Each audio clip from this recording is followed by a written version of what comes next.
مولا نے روٹی کا تھیلا معلّہ بن خنیس نے، لیکن تم میرے ساتھ آ سکتے ہو. پوری توجہ رہے عزیزان محترم، بہت اچھے لطیف اور بہترین مرحلے کی طرف آپ کو لے کے جا رہا ہوں میں.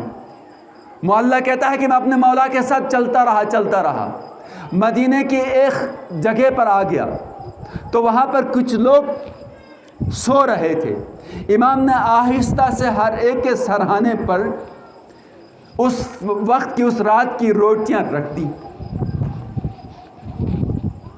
اور مولا نے اپنا وہ تھیلا، وہ روٹیوں کا تھیلا خالی کر دیا. بیت الشرف کی طرف مڑے، تشریف لے جا رہے ہیں.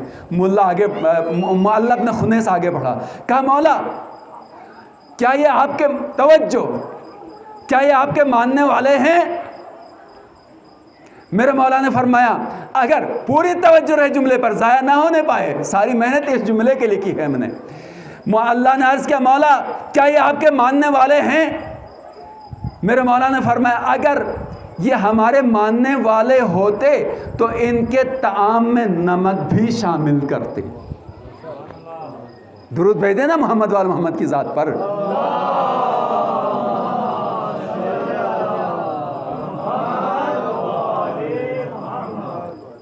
آپ دیکھیے بہت بہترین طریقے سے، میں آپ کے ماحول کے لیے شہر میں تو یہ بڑا جو نا اچھے مرحلے پر تھا، لیکن ہمارے ماحول کے حساب سے مجھے تھوڑا سا اور جملے کو واضح کرنا پڑے گا.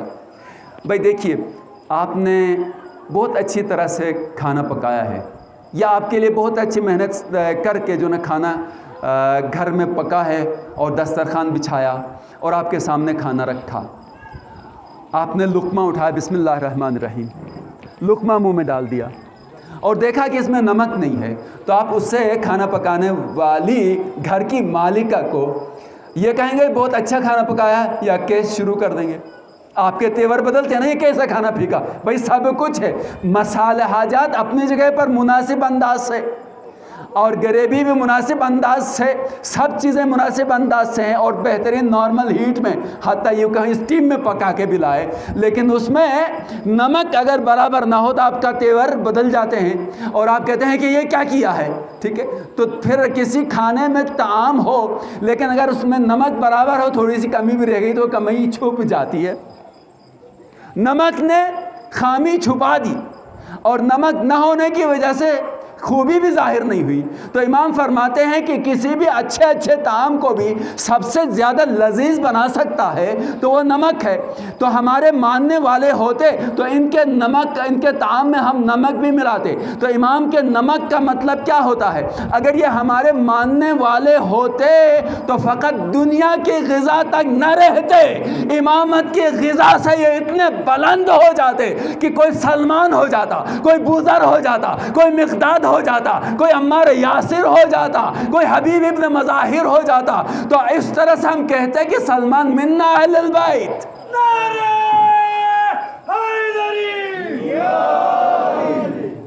درود بھیجے محمد وال محمد کی ذات پر.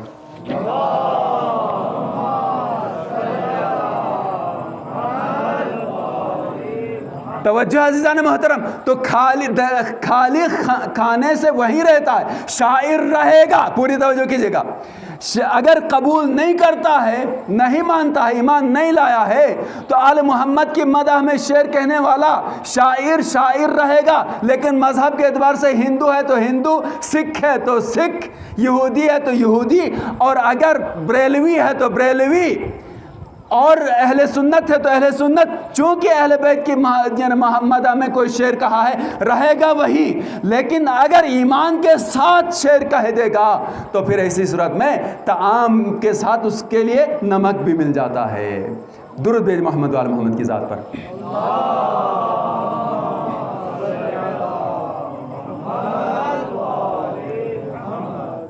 تو عزیزان محترم، خالی نام سے نہیں ہوتا.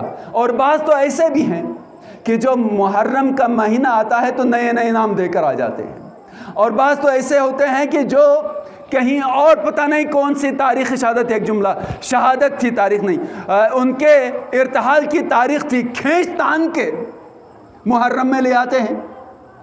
اور بعض ایسے ہیں کہ جن کے لیے آج تک خود ماننے والے نے بھی اپنے آپ کو امام نہیں کہا ان کو بھی امام کا نام دے دیا. میں ایک اشتہار میں پڑھ رہا تھا, صرف نام کی حد تک عرض کروں گا, اشتہار پڑھ رہا تھا آتے وقت اسلام آباد سے کہ امام عمر فاروق.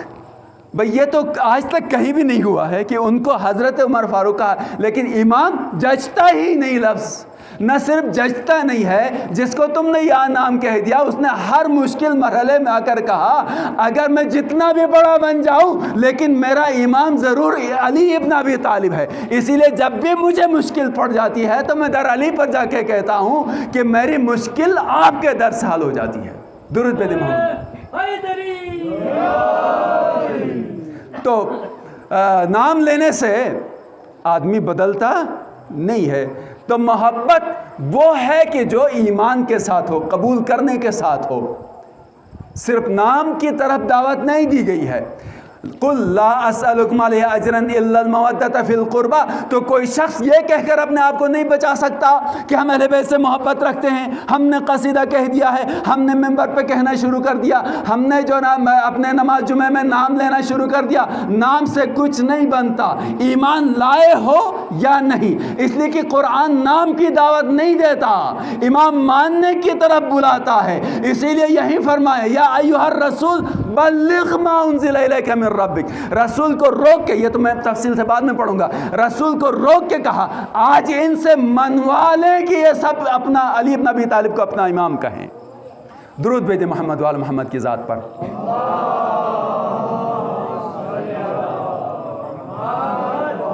بس عزیزان محترم, رسالت مآب صلی اللہ علیہ وسلم نے ہمارے درمیان دو ہی چیزیں چھوڑی, ایک اللہ کی کتاب اور دوسرا اہل بیت. قل لا اسألکم علیہ اجرا الا المودۃ فی القربى.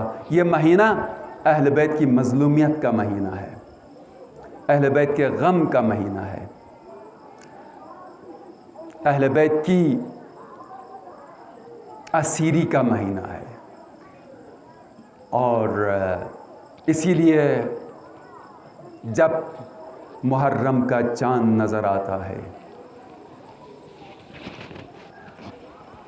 تو جیسے عزادار محرم کے چاند کی طرف نگاہ کرتا ہے اس کا دل غمگین ہو جاتا ہے, اس کے ذہن و دماغ پر غم چھا جاتا ہے,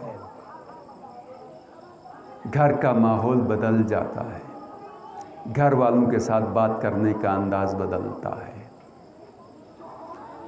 اور دل کربلا کی طرف روانہ ہو جاتا ہے کہ میرا مولا حسین اپنے مختصر سے قافلے کو لے کر اس محرم میں کربلا کی طرف روانہ ہو. آج دوسری تاریخ ہے. عزادارو, کل آپ کو تمہیداً مصائب عرض کیے تھے, آج اچھے انداز سے یہ ربط جڑتا ہے. کل جملہ ملاتا ہوں آپ کے لیے. کل جب سیدہ کے مصائب میں چند جملے عرض کیے تھے تو اس وقت یہ تھا حسین اپنی مظلومہ ماں کو دیکھ رہا تھا. آج عرض کروں گا کہ جیسے ولید نے دربار میں حسین تو طلب کیا, میرے مولا نے جوانان بنی ہاشم کو لیا, عباس علمدار کو اپنے ساتھ لیا, علی اکبر کو اپنے ساتھ لے لیا, قاسم ابن الحسن کو اپنے ساتھ لے لیا. بنی ہاشم کے غیرت مند اور غیور جوان اپنے آقا کے ساتھ ہیں. جھرمٹ میں آئے حسین دربار کے دروازے پر, اور دروازے پر آ کر میرے مولا نے عباس سے کہا عباس فقط مجھے حاکم نے طلب کیا ہے لہٰذا میں اکیلا جاؤں گا, آپ یہاں پر انتظار کریں. میرا مولا عباس کو روک لیتے ہیں, علی اکبر رک جاتے ہیں, میرا مولا حسین اندر جاتے ہیں. ولید پیغام سناتا ہے اور اس کے بعد بیعت طلب کرتا ہے یزید کے لیے. میرا مولا فرماتے ہیں کہ ابھی رات کی تاریکی ہے, صبح مسجد میں جب لوگ جمع ہو جائیں گے تو اس وقت ہمیں بھی طلب کر لینا. یہ کہا ابھی میرا مولا دربار سے رخصت ہونا چاہتے تھے.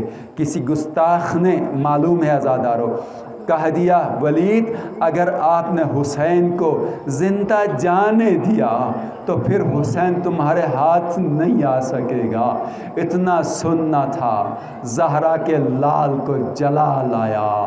میرے مولا نے فرمائے یبن زرقا، کیا تیری کیا مجال کہ تو مجھے قتل کر دے گا. عزادارو، میرے مولا حسین کے اس جملے کا اور اس آواز کا بلند ہونا تھا.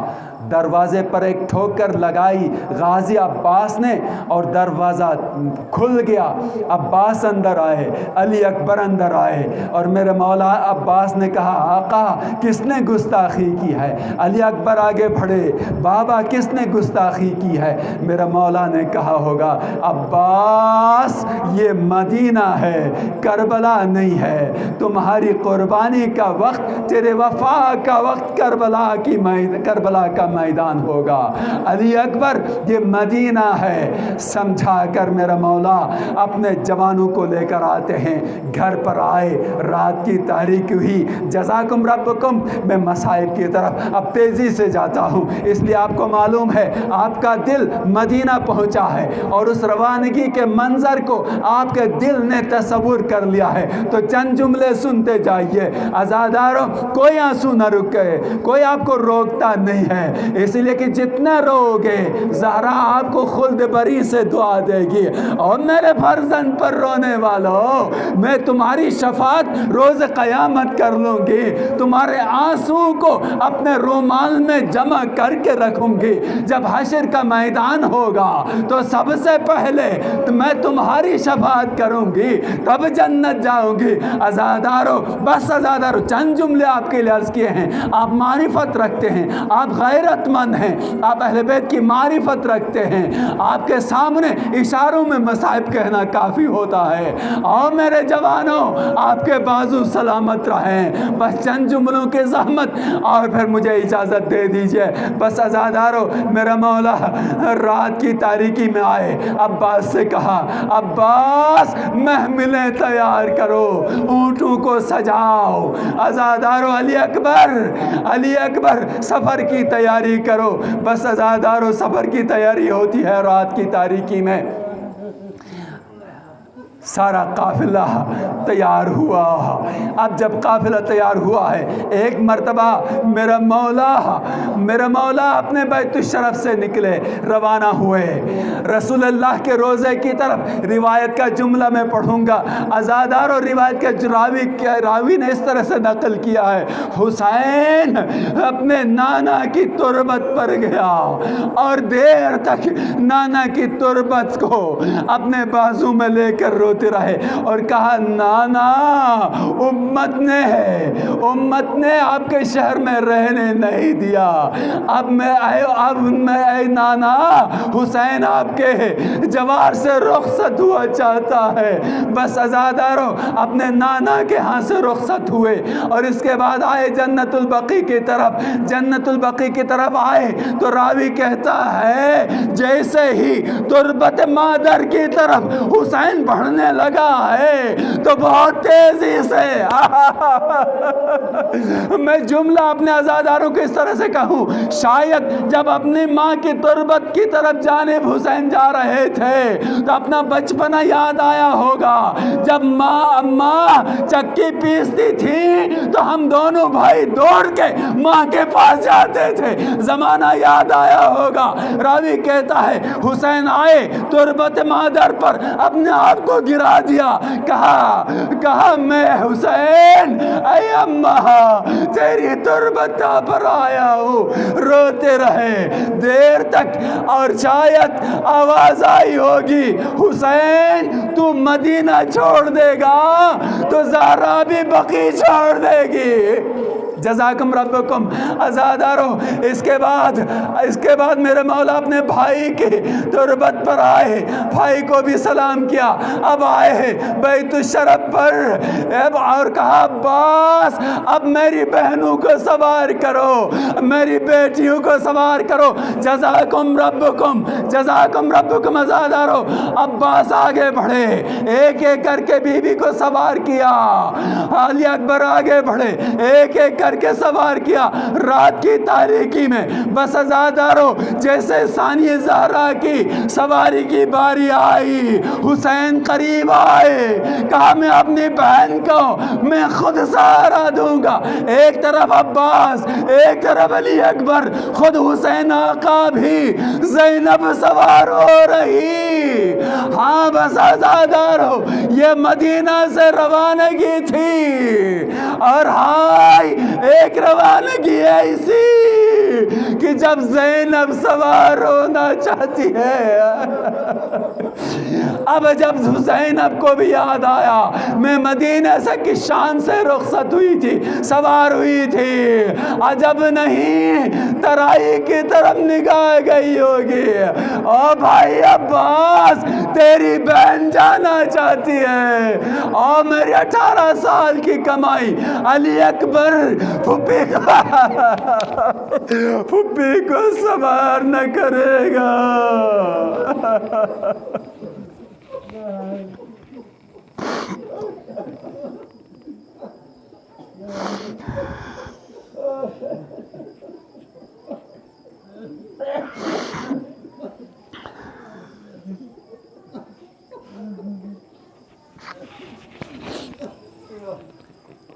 وَسَيَعْلَمُ الَّذِينَ ظَلَمُوا أَيَّ مُنْقَلَبٍ يَنْقَلِبُونَ۔ پروردگارا ہمارے دامن میں کچھ نہیں سوائے ان آنسو کے جو غم حسین میں نکلے۔ پروردگارا تو حسین کے غم میں رونے والوں کو ان کی دعا کو رد نہیں کرتا۔ ان آنسو کے ساتھ تجھ سے طلب کرتے ہیں، دعا کرتے ہیں، خداوندہ ہمارے امام کے ظہور میں تاجل فرما یا رب العالمین۔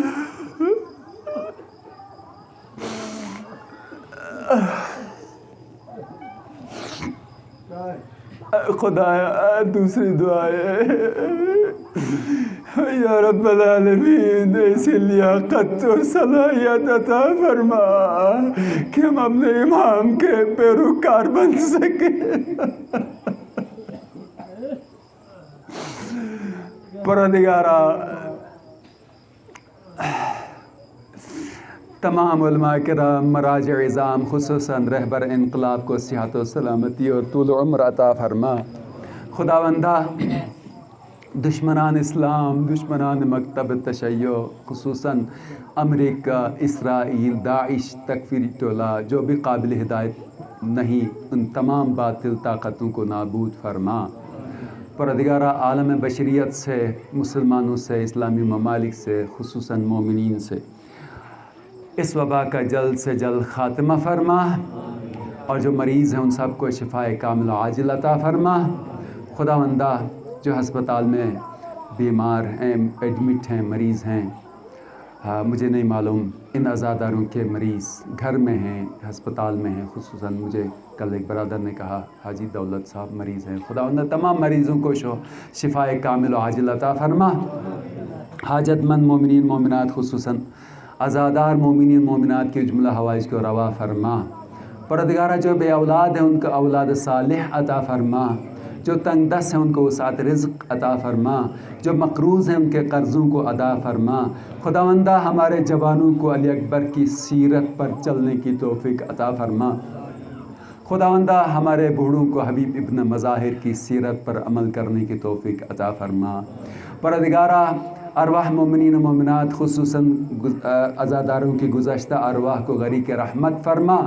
بالاخص جن عزاداروں نے، جن مومنین نے اس امام بارگاہ کی تعمیر و ترقی کے لیے تاسیس سے لے کر اس کو آباد کرنے کے تک خدمات انجام دی، ہمارے درمیان نہیں رہے، ان کے درجات کو بلند فرما، ان کو محمد وآل محمد کے ساتھ محشور فرما، اور جو خدمات انجام دے رہے ہیں خداوند ان کی توفیقات میں اضافہ فرما۔